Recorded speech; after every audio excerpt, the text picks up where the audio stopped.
Hey everyone, and welcome back to BMX News, a weekly BMX news show where I talk about everything that happened in the previous week within the world of BMX that I think you guys might care about. That being said, the first thing that I'm going to talk about this week is something that I'm not going to talk about this week, or ever for that matter, especially past this point. I've had a ton of people asking me about the news video about the Scotty Cranmer big boy situation. People messaging me on Instagram, asking me my thoughts on it, and all of this other stuff. And the first and last thing that I'm ever going to say about this is that it is none of my business to talk about this. So stop asking me. This is not something between people in the BMX industry. And I understand that these people are people you look up to and you watch every single day, and it makes you feel a certain way. Well, I'm not here to facilitate drama. I'm here to talk about things within the BMX industry that can have an impact on you as a consumer of the BMX industry. And this whole entire situation has nothing to do with any of that. It is a private situation between literal family. These people are all family, not a rider and their sponsor, and something happening between them that could actually have an impact on the rest of the BMX industry and set precedents. This is a private situation between family, which means it's none of our business. So I'm not going to talk about it whatsoever. And if you feel that you need to talk about it, go somewhere else and don't ask me anymore. And that's all that I'm going to say about that. In both of the videos, these guys said they just want to move forward. So we need to respect their wishes, and anyone who doesn't respect their wishes and wants to keep bringing this up and keep this wound fresh for these guys, it's just not right, and I'm not going to contribute to it. So once again, stop asking me. I'm not talking about it. Moving forward, unfortunately, there's some more drama in the BMX world, and this is one that I feel I should talk about and bring awareness to because something is just not right here. First of all, I'm going to start it by saying that the final game of bike in the USL Skyscraper Game of Bike series has been released. It's on their YouTube channel, first link in the description down below. It's between Matt Ray, Brock Rayford, and Chad Curley, and this game gets insane. I know I complained a little bit about the bar spins and tail whips aspect of the games previously because it did make the beginning games kind of boring. But when you put all three of these BMX superpowers into a game together, the 180 bar spin to fakie bar spin to half cab bar spin becomes obsolete because all three of them can do it every single time and do it perfectly. So it's got to be taken to the next level, and man, was it amazing. So moving forward, Francis, I know you're going to see this. I would love to see a game where the beginning rounds are no bar spins and tail whips, so we can see some more creativity and variety and just see how well-rounded these guys are, because there's a million other tricks in BMX than bar spins and tail whips. And if we keep having games of bike where all that are done are bar spins and tail whips, it could get stale. Nonetheless, this was an amazing game, and I loved following it and watching along, and I'm excited moving forward for what's next. And it seems like USL is just blowing up right now. They also uploaded a video, I think it was yesterday, with Matt Ray. It was a vlog calling the shots with Matt Ray, and he's just showing us how amazing of a BMX rider he is. And it was an entertaining video throughout, and it's doing really well as well. And now you might ask, well, where's the drama and all that? The drama comes from the fact that, once again, BMX media just ignored this. With a few clicks through the biggest BMX media websites, aside from BMX Union because they post everything, you'll find an absence of this game of bike, as well as all of the other games of bike in this series. And it's the exact same thing that I talked about before. This game of bike was sponsored by a couple of the companies that pay these websites to post things. This game of bike had huge names in BMX in it. Not just Matt Ray, Brock Rayford, and Chad Curley. There was other people in this game like Ethan Courier, Reed Stark, Dan Crook, Poor Homie Rich. So many big names in BMX right now, and it just completely got ignored by BMX media. Like I said, same thing as before, but where the huge thing comes up right now is that, if you guys remember, there was a Flatland online video contest called Master of Creativity. Now, I don't know when they did this. They didn't respond to my message on Instagram just asking when the name was conceived, but they changed their name to the Ultimate Flatland League. And if you look at their logo right here, side by side by the USL logo, it's a little bit familiar. Ultimate Shred League, Ultimate Flatland League. I'm not going to make any accusations or assumptions here, but depending upon which came first, this kind of looks a little bad, don't you think? And then you've got the fact that Our BMX did not post anything from the USL, period, nothing. And then immediately this Ultimate Flatland League gets shared on the website and on Instagram. And it's kind of just a slap in the face to the people who put so much work into this USL contest and genuinely doing something amazing and awesome for BMX that no one else was really doing. Getting pros together and just making awesome stuff for people to watch. It's kind of a slap in the face to these people because they deserve to have this stuff shared. And once again, I'm not going to speculate as to why it wasn't shared on all of these websites, but I feel that it's just kind of unfair to these people. And well, the world isn't fair. Well, this is BMX, and there's clearly gatekeeping that happens in BMX, and there's clearly grudges and personal feelings that keep things from happening in BMX, and it does nothing but hold people back. And I think it's just sad, petty, and I hate that it happens, and that's why I'm talking about it in this news video, because the average person in BMX has absolutely no idea that these things go on because they don't care and they just go and ride their bikes.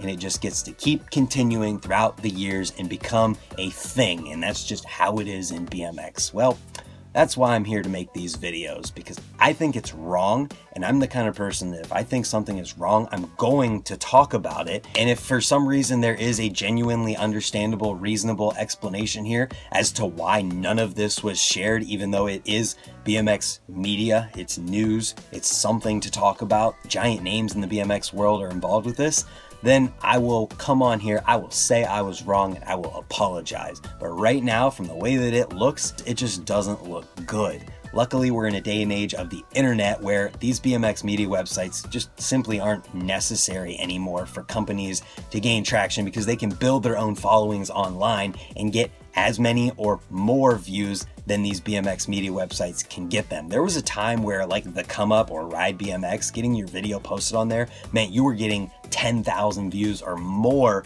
sometimes even way crazier numbers than that, just from being posted on the website. And that's something that can be seen if you look at the view counts for these videos on USL's YouTube channel. The Matt Ray calling the shots video has 19,000 views. The game of bike between those three guys, 64,000. The round 2 games of bike, 28,000, 40,000, 35,000, 64,000 between Dan Crook and Chad Curley.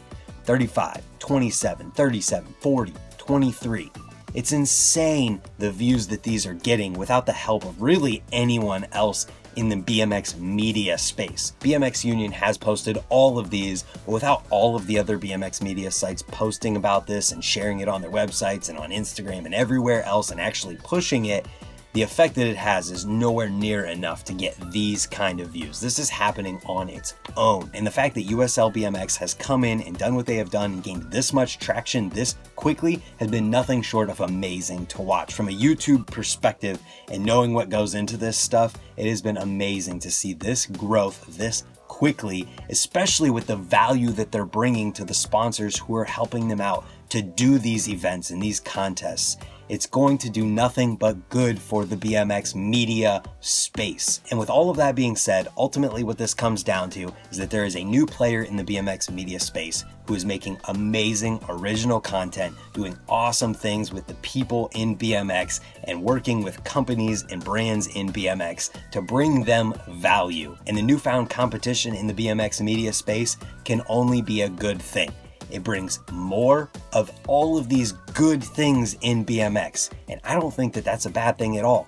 This could even lead to more opportunities for people who haven't had these opportunities before, because the more BMX media websites and media outlets there are making original content with people in BMX, the more people have to be involved with those. There were people in this game of bike that I had never heard of before, but I've become fans of because they're amazing BMX riders. Speedy G is a perfect example of that. That dude is amazing on his bike, and I had never heard of him before. And if it wasn't for this, I wouldn't have, and now, moving forward, they can do more stuff with him, and that is a good thing. Competition breeds innovation, and innovation means better things for everyone involved. It might mean more work for people involved, but it also means more opportunity, and that is a good thing. So let me know your guys' thoughts on all of this stuff in the comments down below. If you had no idea that it was a thing until I talked about it, or if you wouldn't have had any idea and you formed opinions based on these things, Good. That is the reason that I'm here. And this whole Ultimate Flatland League and Ultimate Shred League thing right here with these logos and names is a little bit fishy to me. I have no idea which one came first, so I really can't say anything there. But I do find it kind of ironic that a contest formerly called Master of Creativity is now called Ultimate Flatland League, with a logo that looks so oddly similar to the Ultimate Shred League logo and a name that is literally the exact same thing but with Flatland in the middle. Kind of weird, and like I said, if Ultimate Flatland League came before Ultimate Shred League, then I will say I'm sorry and that I was wrong, and I have no problems doing that. So moving on from there, let's push all of the drama and BS aside and talk about positive things for the rest of the video. First of all, we've got a new Pumped BMX game coming February 18th. It's called Pumped BMX Flow, and this is what it says in the Instagram post. Yo, Pumped BMX Flow is launching next week. It's a brand new, free, infinite pumped game featuring infinite levels, daily competitions, loads of challenges, loads of riders, and loads of bikes. This pumped should keep you going for a long while. And did I mention it's free? There's also a mega giveaway going on the Instagram page for Pumped BMX. If you want to find any of those details as well as the video behind this Instagram post, hit the link in the description down below. This should be awesome, and it's been quite a while since we've had a new Pumped BMX game. Moving on from there, we've got one other thing I wanted to highlight this week, and that is the Nowhere Corn Hucket 2020 highlights video. I was just out in Nebraska checking things out this past weekend. I've got a ton of videos coming from that. But until then, if you want to check out what goes on at the Nowhere compound over in Nebraska, check out this highlights video from their biggest jam of the year that went down in 2020. Then we have so many videos to talk about. I'm literally not going to talk in depth about any of these videos. The first one that we have is Jacob Theme 10 clips at Anthem. And speaking of Nowhere in Nebraska, Jacob is from Nebraska, and having the Nowhere compound in Nebraska literally is what made him the rider that he is today. And I can remember back in 2014 being out there and riding with him when he couldn't even tail whip yet. Now he's doing quadruple tail whips and 360 double tail whips to bar catch bars and crazy stuff like that. So there's 10 clips at Anthem Skate Park in Vegas, I believe, if you want to check that one out from Vital BMX. Then we've got one with Rob DeQuattro called Missed Call, and these are leftover videos from their full-length video coming soon called Call Somebody. Rob DeQuattro is one of the most upbeat, positive BMX riders that I have ever been around, and I love anytime a video comes out with him, and it's always really, really good. So check that one out as well. It's totally different than the Jacob Theme video. Then for another one that is totally different, we've got Mark Webb's section in the DVD from Entity BMX Shop called The Fun Doesn't Stop. This is a short one, but it's Mark Webb. You know you're going to enjoy it. Then we've got one from Our BMX with Dan Crook called Spot Crusher. This is where you go to 3 different spots and he does 5 different tricks at each of these spots. And one thing I want to point out here is that even though I talked critically about Our BMX previously in this video, it doesn't mean that I'm not going to share their stuff or talk about the good things that they're doing. I think a very important part of BMX media and all of us existing in this space is being able to be openly critical of each other and take that criticism because it's constructive at that, and at least understand it moving forward. I'm never just going to stop talking about or purposefully exclude things from this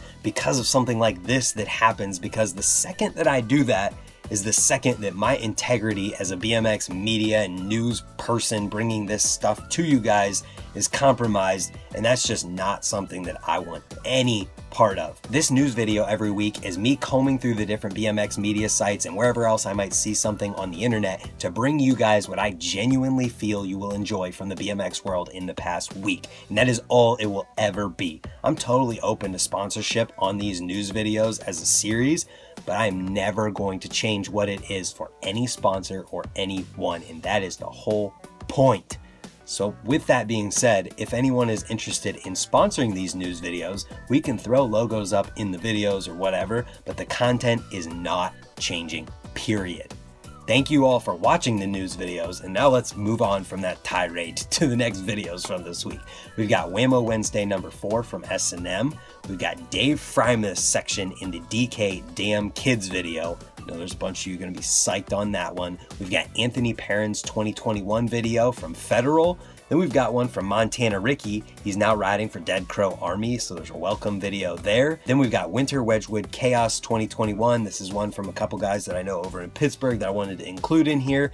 And then we've got the Scapegoat the Celando full video. This is Bob Scarbo's full-length video, his most recent Scapegoat project, so check that one out if you guys want to. Then we've got a product thing to talk about. This is a promo video for Brock Rayford's Signature Forecaster Complete from Sunday, just a minute-long video to promote the bike.